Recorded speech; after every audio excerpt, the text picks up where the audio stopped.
खरं म्हणजे मी काल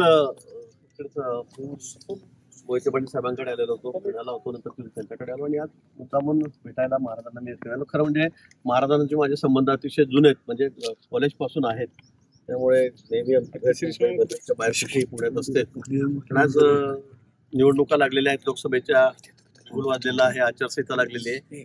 म्हणून महाराजांचा याचा आम्हाला पुरेपूर फायदा झाला पाहिजे, त्यांचा उपयोग करून घेतला पाहिजे. आणि म्हणून प्रचाराचं पुढचं काय आमचं महाराजांचं त्यात योगदान राहील, महाराजांचा उपयोग जास्तीत जास्त ठिकाणी कुठे करून घेतील. कारण आपल्याला कल्पना आहे महाराजांचं एक नावलौकिक आहे, त्यांच्या नावाचं एक वलय आहे.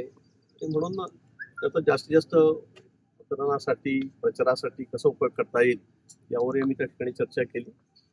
येणाऱ्या काळामध्ये, कारण आता फार वेळ राहिलेला नाही, त्या काळामध्ये महाराज कुठे कुठे वेळ देणार आहेत आणि त्याचा जास्तीत जास्त फायदा कसा होईल तुम्ही एकीकडे योगदान घेण्यासाठी म्हणून इथं आलेलं दिसतंय, परंतु त्यांचं 2 यादी जाहीर होऊन सुद्धा अजून नाव डिक्लेअर होत नाही. कार्यकर्ते आक्रमक होते. 2 दिवसापासून साताऱ्यात सुद्धा नाराजी मोठ्या प्रमाणात जाणवली आहे. कसं आमच्याकडे 3 पक्ष आहेत, त्याच्यामध्ये थोडी वाटाघाटी चाललेली आहे.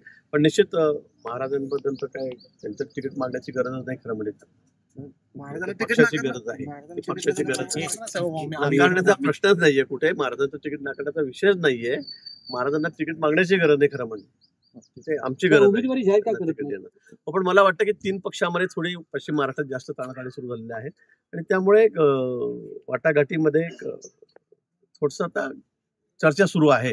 पण निश्चित महाराजांचं तिकीट निश्चित आहे, त्यामुळे कोणाला सांगण्याची गरज नाही. मला वाटतं ते पार्लमेंटरी बोर्ड आहे आमच्याकडे, दिल्लीहूनही सगळ्या गोष्टी.